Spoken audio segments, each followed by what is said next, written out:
Where are you now? Does it matter? Just come back home right now. Impossible. I'm on a trip abroad. I won't be back for another 3 days.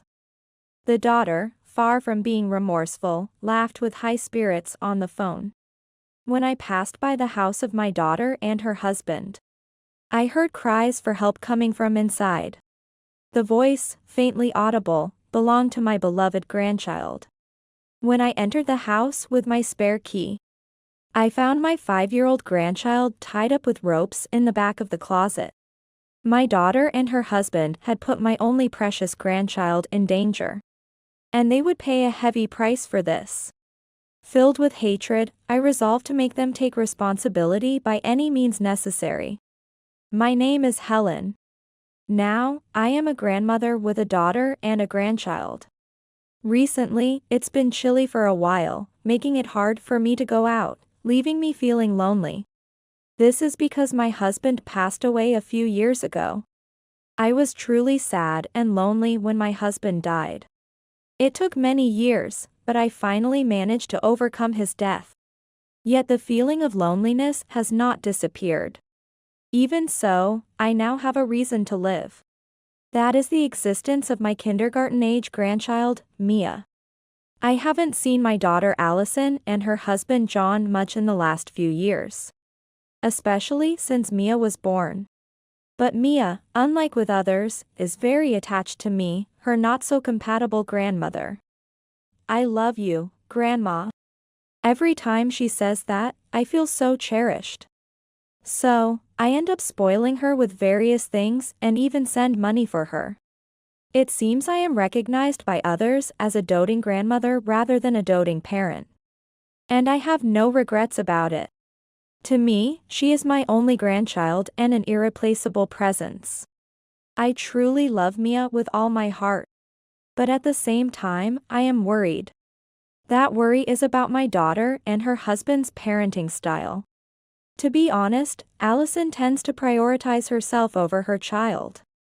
And John, her husband, seems to show little affection for Mia. When I was raising Allison, I believed I continued to approach her with love. My husband did the same. That's why I have nothing but complaints about Allison's household now. While I think this way, I also believe it's not good to interfere too much with my daughter and her family. Honestly, whatever I say would likely not be well received, and they probably wouldn't even listen. Moreover, if my scolding Allison led to her taking out her stress on Mia, it would be terrible. So, although I'm in a complicated state of mind, I've decided not to speak out much about their parenting style. It's lonely not being able to see Mia often, but if necessary, I can visit. Now, they live in the detached house where my husband and I used to live. After my husband passed away, the house was too large for me to manage alone. So I handed it over to them. That's why I have a spare key. Lately, I've been thinking I'd like to drop by their house sometime and visit Mia. One day, I had a chance to pass near the house, now my daughter and her husband's home. This house is quite far from where I live now, so I wouldn't visit without a particular reason. But I visited today because a friend living nearby called me. I thought we would just have a trivial chat. This friend was a classmate from middle school, and I went out intending to talk about old memories. However, what my friend spoke of was not such a cheerful subject. Do you really know about Mia? What do you mean if I know her? She's my granddaughter. Of course, I know her. I answered as though it were a matter of course. But I never expected to realize my own ignorance right after. No, I mean, could Mia be getting abused? What? A foolish voice slipped out instantly. What do you mean? I decided to hear the details from my friend. However, as I listened, I felt increasingly sick. After hearing everything, I collapsed to my knees. To think that Mia was going through something like this without me knowing. Seeing my exhausted face, my friend tried desperately to follow up. Well, we don't know if it's true for sure. It's just a rumor, but I thought I should tell you. Maybe you should stop by their house on your way back. Summarizing what I heard about Mia from my friend, it seems that lately, Allison and John have been going out early in the morning and not returning until after midnight, often leaving Mia behind. Consequently, rumors have spread in the neighborhood that they neglect their child to go out as a couple. Moreover, there are people who have seen Mia spending long hours on the balcony. Those who expressed concern to Mia were typically dismissed by Allison with a nonsensical response. It's fine. She just likes the balcony. Hearing this story, I couldn't help but think my daughter and her husband might actually do something like this. Despite my intentions of raising them properly, I couldn't understand where things went wrong. Anyway, you should check on Mia yourself. Encouraged by my friend, I hurriedly left for my daughter's house. My hands were shaking a bit as I pressed the doorbell, but only the sound echoed, with no sign of anyone coming to answer. Maybe they're not home, I muttered and was about to leave when I thought I heard something. Help. I held my breath, focusing on the sound. Help me. Lately, my hearing has gotten worse, and I really can't pick up on small sounds. Since I couldn't understand just by listening, I spoke to the noise. Is someone there? No answer came back. Just when I started to think it might have been my imagination, I finally heard the sound clearly. Help me. I felt a chill run down my spine. There was no doubt the cry for help was from Mia. As her grandmother, who adores her, I couldn't have misheard. Considering the situation, my daughter and her husband must be out. But leaving their child unattended is one thing, crying for help is entirely another. Imagining the worst, I quickly used my spare key to enter the house. Mia. Mia. Where are you? Hearing my voice, Mia's voice came from not too far away. Grandma? Yes, it's me. Grandma is here. As I called out, Mia informed me of her location. My worst fears were confirmed. Mia was left in the closet, tied up with ropes. Mia. What has happened? I desperately tried to untie her, scratching at the ropes. But they wouldn't come off easily. The ropes were tied so tightly they were cutting into Mia's skin. I found scissors nearby and managed to free Mia from her restraints. Grandma, are Mom and Dad not here? Mia's voice was trembling, like a frightened chick scared to go outside. They're not here. It's okay. You can relax. As soon as I said that, Mia burst into tears and threw herself into my arms. I didn't care that my clothes were getting all wet. My daughter and her husband had gone too far. They had finally crossed a line that should never have been crossed. Trembling with rage, I managed to calm myself and just held Mia gently. Looking at Mia again, I could see that she had become even thinner and more frail than before. She probably hadn't had a proper meal in days. Her body was marked with clear bruises from the ropes, likely to remain for a while. Unable to contain my anger, I called Allison. After a few rings, a languid voice answered. Hello? She sounded drunk. The thought that she was getting drunk while her own daughter was weakening like this infuriated me. I managed to suppress my volcanic anger and spoke with a cold voice. Where are you? Does it matter? Far from being remorseful, Allison laughed with high spirits. Allison, answer me honestly. Where are you? Perhaps sensing my seriousness, she finally disclosed their whereabouts. We're on a family trip abroad. So what? A family trip. Locking Mia in a closet and talking about a family trip. I pretended to be fooled by my daughter, who spoke as if Mia was with them. Her tone might have lowered, but I could sense her annoyance at my persistence. No matter what, come back right now. Why should I? We're finally on a family trip abroad. We're not coming back for another 3 days. Of course, I had no expectation that she would return immediately. But hearing her refuse directly made me incredibly angry. Just as I was about to retort, Allison curtly said, "I'm busy," and hung up. At that moment, I completely lost my temper. I felt a strong disdain and revulsion for someone who prioritizes their pleasure over their child's well-being, especially when that person was my own daughter. I regretted the failure in her upbringing and felt sorry for my late husband. Amidst these complex emotions, seeing Mia clutching at my sleeve worriedly brought me back to my senses. Mia was completely exhausted, so I hurried her to the hospital. According to the doctor, Mia was on the brink but fortunately not in life-threatening condition.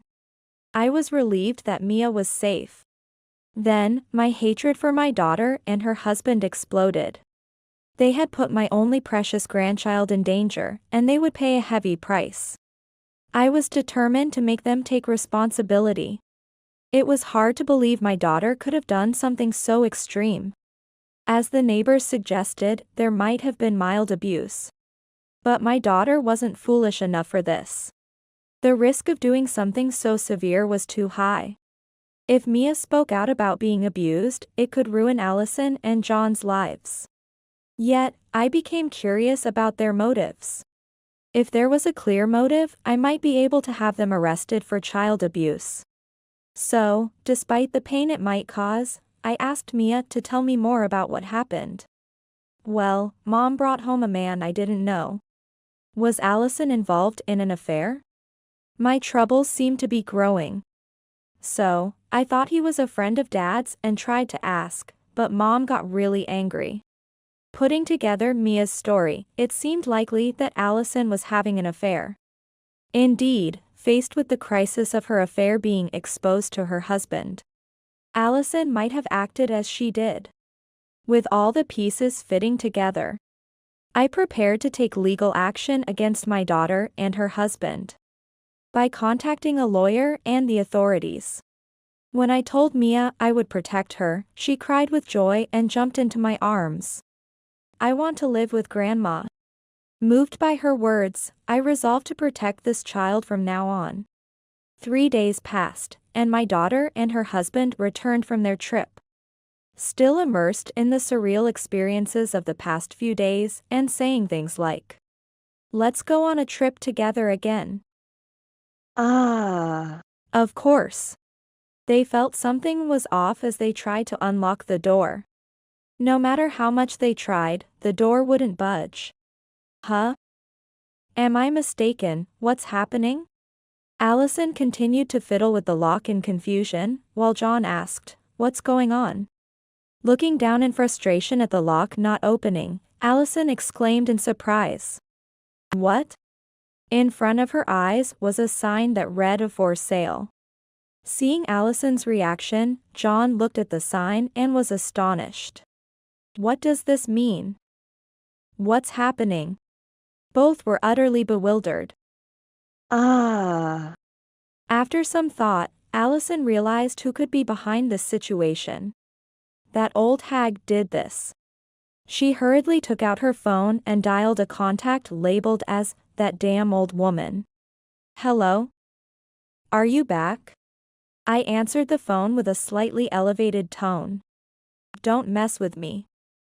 "What's with this "for sale" sign? You did this, didn't you?"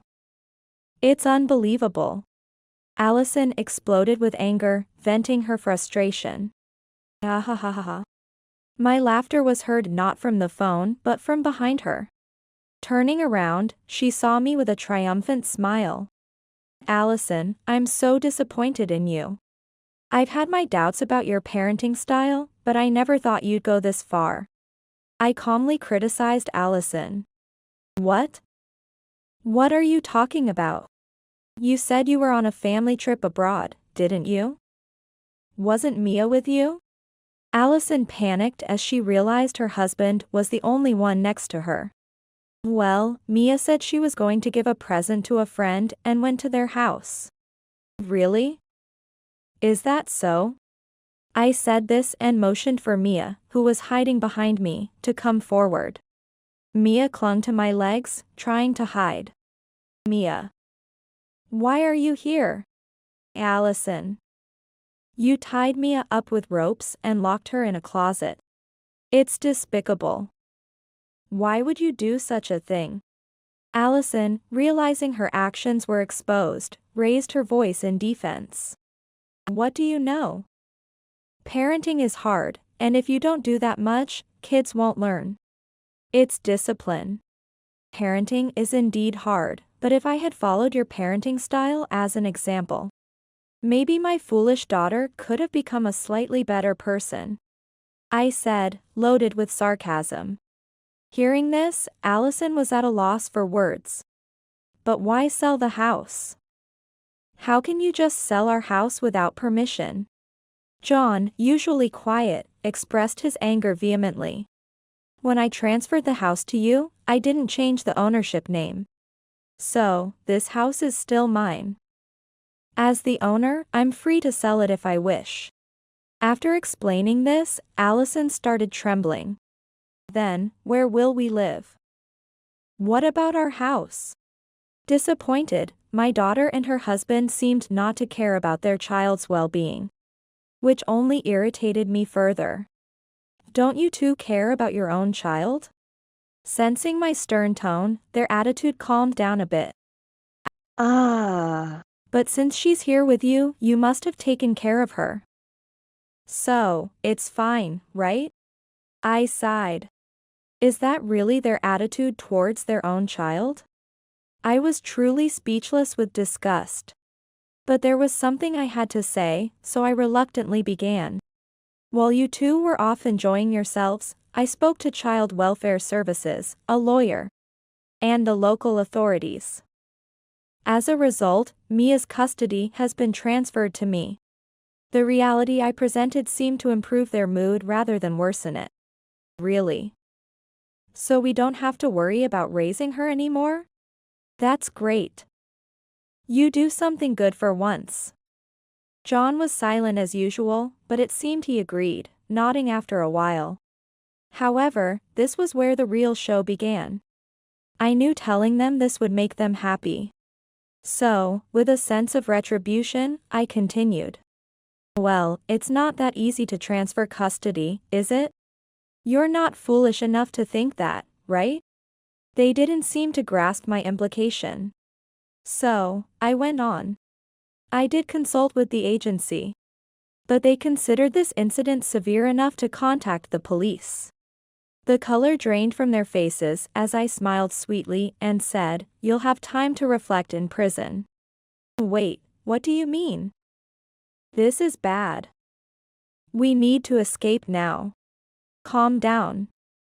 They're not going to come right this instant. They were both getting agitated, so I decided to pour more fuel on the fire. By the way, John. Allison decided to confine Mia because she was afraid her affair would be discovered. John looked confused for a moment, but then, as he pieced things together, his face turned red with anger and he lunged at Allison. What do you mean? You had an affair. Calm down, that old hag is just making things up.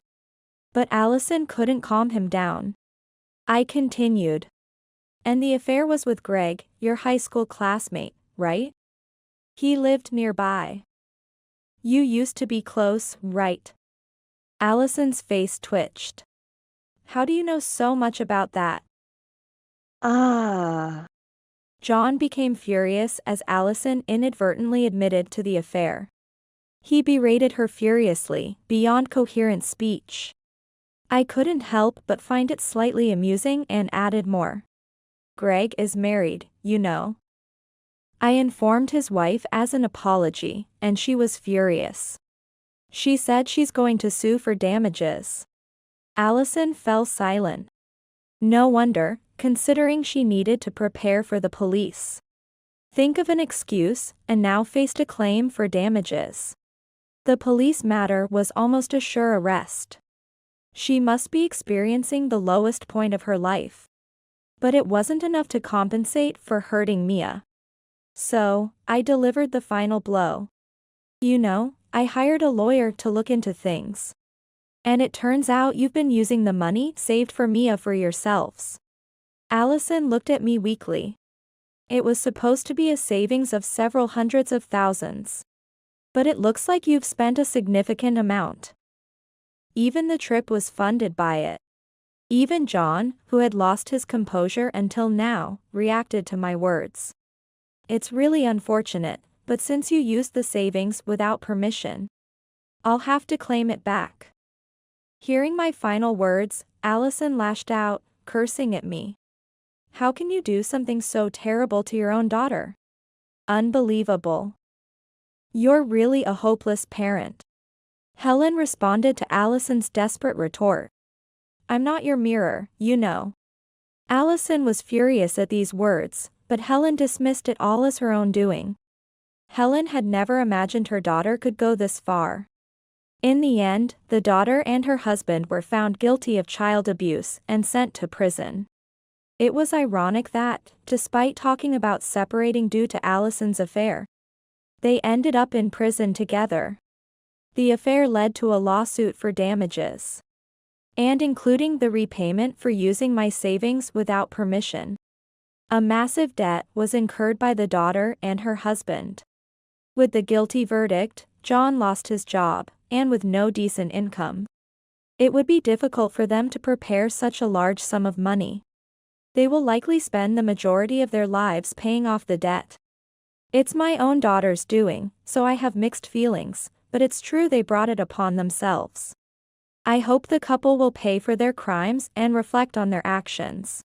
As for me, I am enjoying my new life with Mia. At first, she was not used to living with just her grandmother, and perhaps remained anxious due to the continuous abuse she had suffered, often becoming withdrawn. However, as I and the people in our neighborhood treated her kindly, her expression gradually brightened. Thank you for saving me, Grandma, Mia often says. Saving her was the natural thing to do. And I feel guilty for not being able to help her until it got to that point. Still, it makes me genuinely happy when she thanks me with an untroubled smile. My remaining years will be filled with time spent with Mia. Although there might not be much time left, my life is filled with hope, and I feel excited every day.